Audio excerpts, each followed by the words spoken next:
আচ্ছা, তোমরা যারা ক্লাস 9-এ পড়ো, ক্লাস 9 তাপে একটা অধ্যায় তোমাদের আছে, সেটা আমরা আজকে শুরু করব।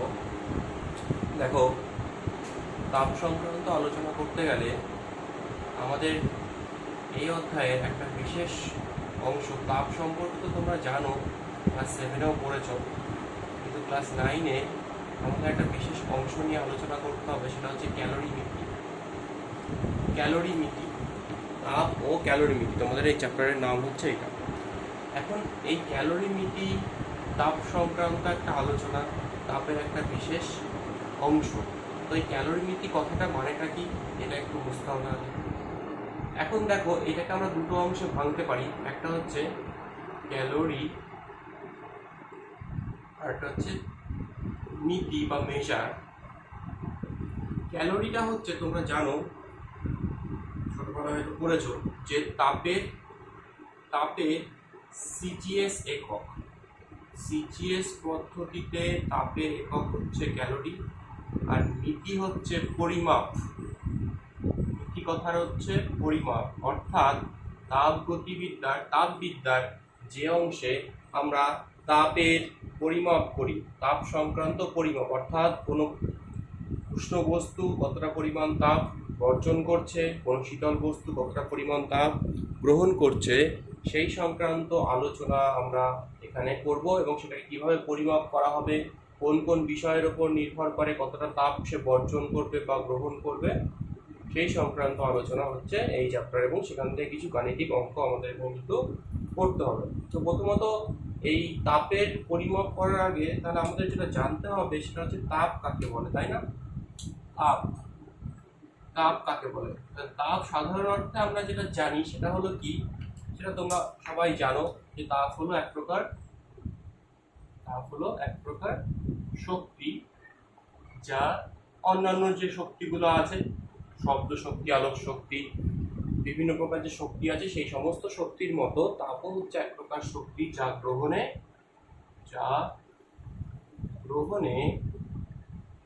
বস্তু উত্তপ্ত হয়, অর্থাৎ উষ্ণতা বৃদ্ধি পায়, উত্তপ্ত হয়, এবং বর্জনে বস্তু কি হয়,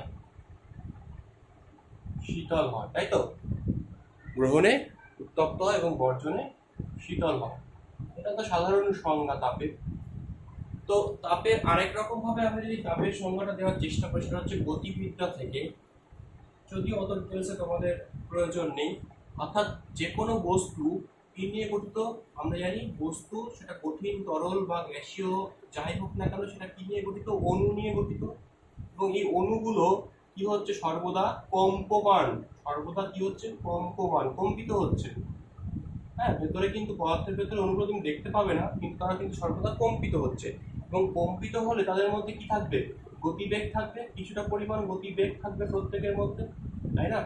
আর গতিবেগ থাকলে যেটা থাকবে, গতিশক্তি থাকবে। আমরা জানি গতিশক্তি হচ্ছে কি, 12mv²। এই যে গতিশক্তি, তাহলে এই যে অণুগুলো রয়েছে, মোট গতিশক্তির যে পরিমাণ, অর্থাৎ একটা বস্তুর মধ্যে কোনো একটা নির্দিষ্ট উষ্ণতায় সেই অণুগুলো সর্বদা কি হচ্ছে, কম্পিত হচ্ছে। ফলে তাদের মধ্যে একটা কি আছে, গতিবেগ আছে, তার ফলে গতিশক্তি আছে। এবং কোনো বস্তুর মধ্যে তাপ বলতে প্রকৃতপক্ষে মোট এই যে গতিশক্তি, এটা অভ্যন্তরীণ গতিশক্তি, ভেতরের গতিশক্তি। এটা বাইরে থেকে বস্তুটা গতিশীল নয়, কিন্তু বাইরে থেকে ট্রেনটা যাচ্ছে না, কিন্তু ভেতরের যে অণুগুলো, সেই অণুগুলো এক একটা কি হচ্ছে, কম্পিত হচ্ছে। এটা হয় কিসের জন্য, তার মধ্যে একটা নির্দিষ্ট পরিমাণ তাপ শক্তি আছে বলে, তার জন্য গতিশীলতা সেটা অর্জন করে।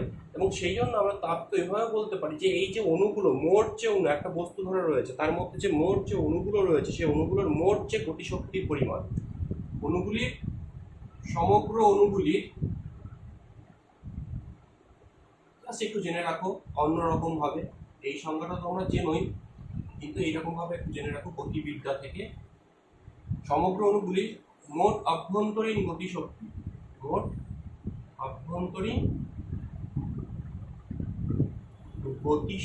হলো তাপ। বুঝতে পারলে?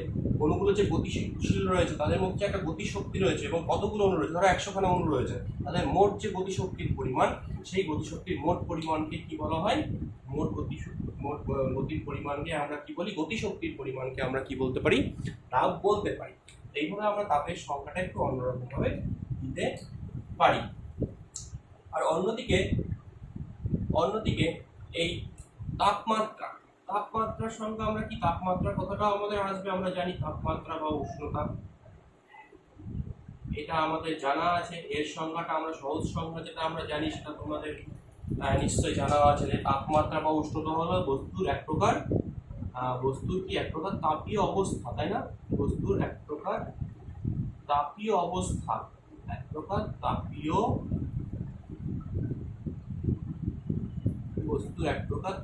অবস্থা, যা সূচিত করে, যা তাপ প্রবাহের অভিমুখকে নির্দেশ করে।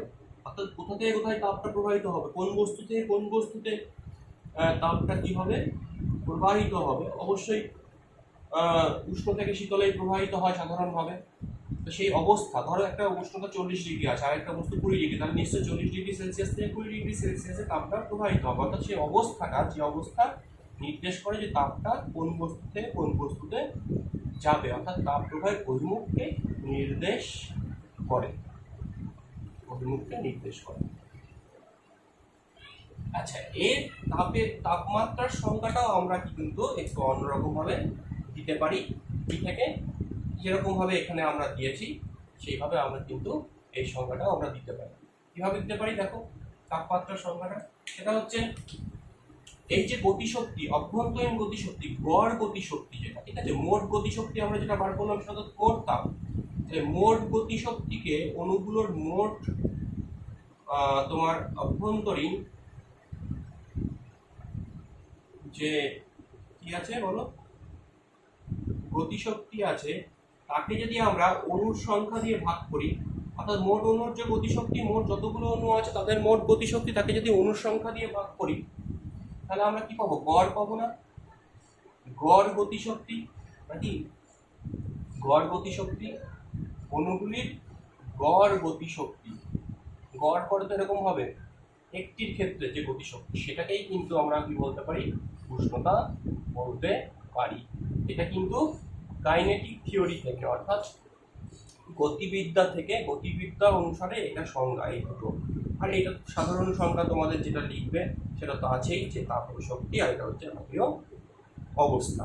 ঠিক আছে, বোঝা গেল? এবং উষ্ণতাই নির্দেশ করছে এই দিকটাকে, কোন দিক থেকে কোন দিকে তাপটা প্রবাহিত হবে। তো যে পদার্থবিদ্যার যে বিভাগে আমরা তাপের পরিমাপ সংক্রান্ত আলোচনা করি তাকেই আমরা কি বলবো? ক্যালোরিমিতি। তাপের পরিমাপের পদ্ধতিকেই কি বলা হয়? তাপের পরিমাপের এই পদ্ধতিকে আমরা কি বলি? ক্যালোরিমিতি বলি। ঠিক আছে, তাপের এই পরিমাপের পদ্ধতিকে আমরা ক্যালোরিমিতি বলি। ঠিক আছে, ক্লিয়ার হলো? দেখো এবার যেটা আমাদের জানতে হবে, তাপের একক। তাপ পরিমাপ করবো তো একক তো জানতেই হবে। তাপের একক দুটো পদ্ধতি আছে আমরা জানি, এক হচ্ছে সিজিএস পদ্ধতি এবং আরেকটা সাধারণত আমরা যেটা ব্যবহার করি সেটা হচ্ছে SI, international system of unit. CGS ও এসআই পদ্ধতিতে তাপের এককটা আমাদের জানতে হবে। সিজিএস পদ্ধতিতে তাপের একক হচ্ছে খুব সোজা জিনিস, এটা তোমাদের জানা উচিত, যেটা হচ্ছে ক্যালোরি। এটা একটু আগে আমরা বলেছিলাম। সিজিএস পদ্ধতিতে তাপের একক ক্যালোরি, আর এসআই পদ্ধতিতে তাপের একক হচ্ছে কি? জুল। ঠিক আছে, তাহলে এই দুটোকে আমরা ইংলিশে আমরা বলবো CAL, শর্টে ক্যালোরি, এটাকে JSI দিয়ে। ঠিক আছে, জুল। আচ্ছা, এখন সংজ্ঞা দিতে হবে। ক্যালোরি বলতে কি বোঝায়? ক্যালোরি হচ্ছে কি? 1 গ্রাম গড়ে ক্যালোরি হচ্ছে, দেখো এটা হচ্ছে 1 গ্রাম ভরে জলের, বিশুদ্ধ জলের ক্ষেত্রে জলটাকে আমরা রেফারেন্স করে সংজ্ঞাটা দিই। 1 গ্রাম ভরে বিশুদ্ধ জলের উষ্ণতা,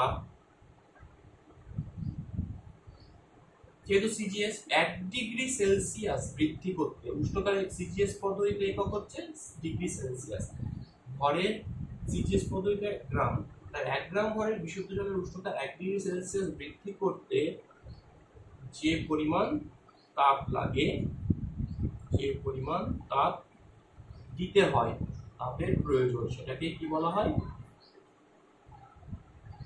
ক্যালোরি বলা হয়। ঠিক আছে, 1 গ্রাম জলের ভরে বিশুদ্ধ জলের উষ্ণতা 1 ডিগ্রি সেলসিয়াস বৃদ্ধি করতে যে পরিমাণ তাপ লাগে সেটাকে আমরা কি বলবো? তাকে 1 ক্যালোরি বলে। 1 ক্যালোরি বলে। ঠিক আছে, 1 ক্যালোরি বলে। অর্থাৎ বুঝতে পারলে? এবং এখানে এই যে 1 ডিগ্রি সেলসিয়াস উষ্ণতা বৃদ্ধিটা সেটা নির্দেশ করে দিতে হবে কত ডিগ্রি সেলসিয়াস থেকে কত ডিগ্রি সেলসিয়াস। এই ক্ষেত্রে একটা বিষয় আছে, এটা কিন্তু তুমি স্পেসিফিক করে দেবে যে যে কোনো মানে 1 ডিগ্রি উষ্ণতা বৃদ্ধি করছে সেটা কি 5 থেকে 6, 5 ডিগ্রি ছিল প্রথমে, সেখান থেকে বাড়িয়ে কত করলাম? 6 ডিগ্রি সেলসিয়াস। না, সেটা হবে না। বা 3 ডিগ্রি থেকে 4 ডিগ্রি সেলসিয়াসেও তো 1 ডিগ্রি সেলসিয়াস উষ্ণতা বৃদ্ধি পাচ্ছে। এটা করবো না, কারণ জলের ক্ষেত্রে আমরা একটা বিশেষ জিনিস জানি, যেহেতু কি হয় জলের, এটা একটু মনে রাখবে, যেহেতু জলের ব্যতিক্রান্ত প্রসারণ আসে, ব্যতিক্রান্ত প্রসারণ ব্যাপারটা আমরা আসবো, ব্যতিক্রান্ত প্রসারণ ঘটে, জলের কি ঘটে? ব্যতিক্রান্ত প্রসারণ ঘটে। সেই কারণে এই 1 ডিগ্রি সেলসিয়াস যে উষ্ণতাটা সেটা কিন্তু বলতে হবে যে 14.5 ডিগ্রি সেলসিয়াস থেকে কত বৃদ্ধি করতে হবে? 1 ডিগ্রিটা কোন সময়ের, কোন উষ্ণতার রেঞ্জটা করতে হবে? 15.5 ডিগ্রি সেলসিয়াস। এইটা বৃদ্ধি করতে যে পরিমাণ তাপ লাগে। কারণ এই যে রেঞ্জটা আছে, যদি বলে কেন স্যার এই রেঞ্জটাই কেন নিলেন আপনি, 5 থেকে 6 কেন নিলেন না, বা 3 থেকে 4 কেন নিলেন না, তখন তোমাকে বলতে হবে এই উষ্ণতার রেঞ্জে জলের সুষম প্রসারণ হয়, মানে একই হারে প্রসারণ হয়। জলের সুষম প্রসারণ দেখা যায়, অন্য সময় ব্যতিক্রমী একটা প্রসারণ দেখতে পাওয়া যায়, সেটা আমরা চাইছি না। কখনো দেখবো আয়তন বাড়ছে, কখনো আয়তন কমছে, এই রেঞ্জগুলোতে অল্প রেঞ্জে, কিন্তু তারপর থেকে 14 ডিগ্রির পর থেকে কিন্তু একটা সুষম প্রসারণ ঘটে, যে কারণে ক্যালোরির সংজ্ঞায় কি করতে হয়? এই রেঞ্জটাকে মেনশন করে দিতে হয়। দেখবে বইয়ে সংজ্ঞাতে এরকম লেখা আছে। অর্থাৎ তাহলে সংজ্ঞাটা কি দেবে? 1 গ্রাম ভরের বিশুদ্ধ জলের উষ্ণতা 1 ডিগ্রি সেলসিয়াস বৃদ্ধি করতে, অর্থাৎ 14.5 থেকে 15.5 ডিগ্রি সেলসিয়াস বৃদ্ধি করতে যে পরিমাণ তাপের প্রয়োজন তাকে আমরা কি বলি? 1 ক্যালোরি বলি। ঠিক আছে, তাহলে এটা হচ্ছে সিজিএস পদ্ধতিতে তাপের এককের সংজ্ঞা গেল। এবার এসআই পদ্ধতিতে আমরা জানি তাপের একক হচ্ছে কি? জুল। এখন সিজিএস ও এসআই এককের মধ্যে সম্পর্ক কি? সিজিএস ও এসআই এককের মধ্যে সম্পর্ক তাপের, সিজিএস ও এসআই এককের মধ্যে সম্পর্ক তাপের, অবশ্যই তাপের সিজিএস ও এসআই এককের মধ্যে সম্পর্ক। তো এই সম্পর্কটা একটু মুখস্থ রাখবে যে 1 ক্যালোরি is equals to, এখানে একটু কনফিউশন হবে, দেখো 4.186 এরকম আছে, 18 জুল কোনো বইয়ে এটা লেখা আছে, সেটাকে কোনো বইয়ে অলমোস্ট ইকুয়ালস টু 4.2 জুল করে দিয়েছে। সুতরাং অসুবিধা কিছু নেই, যেটা লিখবে সেটাই নাম্বার পাবে। 4.18 জুল, তাহলে 1 calorie is equals to 4.18 joule বা 4.2 জুল। এটা মনে রাখবে রিলেশনটা, অনেক সময় অঙ্ক করতে গিয়ে তোমাদের কিন্তু এটা কাজে লাগবে। তাহলে এখান থেকে একটা জিনিস দেখতে পাচ্ছ, এবার জুলের একটা সংজ্ঞা আমরা এখানে দিই। জুলের যে সংজ্ঞাটা আমরা দিই সেটা হচ্ছে, জুলের এখানে একটা সংজ্ঞা তোমার দেওয়া যায় যে 1 কেজি, জুলের ক্ষেত্রে এসআই পদ্ধতি তো, তাহলে গ্রামের জায়গায় কি হয়ে যাবে? 1 কিলোগ্রাম। তাহলে 1 কেজি বিশুদ্ধ জলের উষ্ণতা এবার 1 ডিগ্রি সেলসিয়াস জায়গায় কত হয়ে যাবে? 1 কেলভিন বৃদ্ধি করতে। এবার একটা কথা বলে দিই, কেলভিনটা হচ্ছে কি? এসআই পদ্ধতিতে উষ্ণতার একক। উষ্ণতার একক তো জানো তোমরা নিশ্চয়, আমি পাশে লিখে দিচ্ছি। উষ্ণতার একক হচ্ছে কি? সিজিএস পদ্ধতিতে ডিগ্রি সেলসিয়াস। আর এসআই পদ্ধতিতে উষ্ণতার একক হচ্ছে কেলভিন, ডিগ্রি লেখে না, শুধু কেলভিন। আচ্ছা, এইবার একটা কথা বলি, 1 ডিগ্রি সেলসিয়াস বৃদ্ধি যদি হয় উষ্ণতা, সেটা কিন্তু সমান 1 কেলভিন বৃদ্ধি, অর্থাৎ উষ্ণতার পরিবর্তনটা কিন্তু দুটো স্কেলেই সমান, সুতরাং চিন্তার কিছু নাই। অনেক বই দেখবে এখানে 1 কেজি বিশুদ্ধ জলের উষ্ণতা 1 কেলভিন বা 1 ডিগ্রি সেলসিয়াস বৃদ্ধি করতে বলেছে, মানে লেখা আছে। সুতরাং সেটা অনেক বই দিয়েছে, কিন্তু এসআই পদ্ধতিতে যেহেতু আমি সংজ্ঞাটা দেবো, তাহলে কেলভিনটাই লেখা ভালো। 1 কেলভিন বৃদ্ধি করতে যে পরিমাণ তাপের প্রয়োজন, যে পরিমাণ তাপের প্রয়োজন তার তার এখানে একটা কথা আছে, 1/4200 অংশকে 200 ভাগকে বলা হয় 1 জুল। মানে তার মানে নিশ্চয়ই বুঝতে পারছো যে 4200 জুল তাপ লাগে। যে পরিমাণ তাপ মানে মোট কত 4200 জুল লাগছে, তার 4200 মানে হচ্ছে কি 1 হয়ে যাচ্ছে, 1 জুল হয়ে যাচ্ছে। তার মানে 1 কেজি, অর্থাৎ কি বুঝতে পারছিস যে 1 কেজি বিশুদ্ধ জলের উষ্ণতা তুই যদি 1 কেলভিন বৃদ্ধি করিস, তাহলে তোর তাপ আসলে লাগে কত বলতো? দেখা গেছে 4200 জুল লাগে, 4200 জুল। তা বুঝতেই পারছিস যতটা তাপ লাগে তার এর এর একের কি বলেছে, এবার এর একের এত ভাগ, তার মানে হচ্ছে কত 1 জুল হয়ে যাচ্ছে না? ওই জন্য সংখ্যাটা একটু ওরকম ভাবে কিন্তু বইয়ে দেওয়া আছে। 1 জুলের সংখ্যা যদি তোমাকে লিখতেই হয় তাহলে এইভাবে লিখতে পারি। আর যেটা বেশি ইম্পর্টেন্ট সেটা হচ্ছে কি এই সম্পর্কটা, অর্থাৎ ক্যালোরি আর জুলের মধ্যে যে রিলেশনটা তোমার, এইটা একটু দেখে রাখবে। আচ্ছা, ক্যালোরি যদি হয়, ক্যালোরির বড় একক হচ্ছে কি kilo calorie. Kilo calorie, 1 kilo calorie মানে হচ্ছে কত? 1000 ক্যালোরি বলতে পারি আমরা। কিলো মানে কি 1000 ক্যালোরি, তাই না? তাহলে 1000 ক্যালোরি মানে আবার আমরা এটা বলতে পারি, তাহলে 1 কিলো ক্যালোরি এভাবে রিপ্রেজেন্ট করতে পারি, CAL KCAL। 1000 ক্যালোরি মানে কত জুল হয়ে যাচ্ছে দেখো, 4200 জুল, তাই না? যদি বলে 1 কিলো ক্যালোরি মানে কত জুল, তোমার ক্যালোরির সঙ্গে জুলের জানো, তাহলে কিলো ক্যালোরির সঙ্গে জুলের কি জানবে না? তাহলে 1 কিলো ক্যালোরি হচ্ছে 4000 কত জুল, 200 জুল।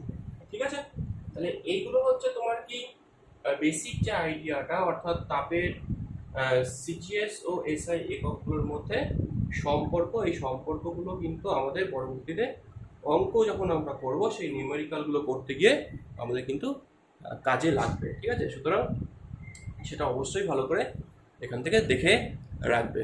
ওকে।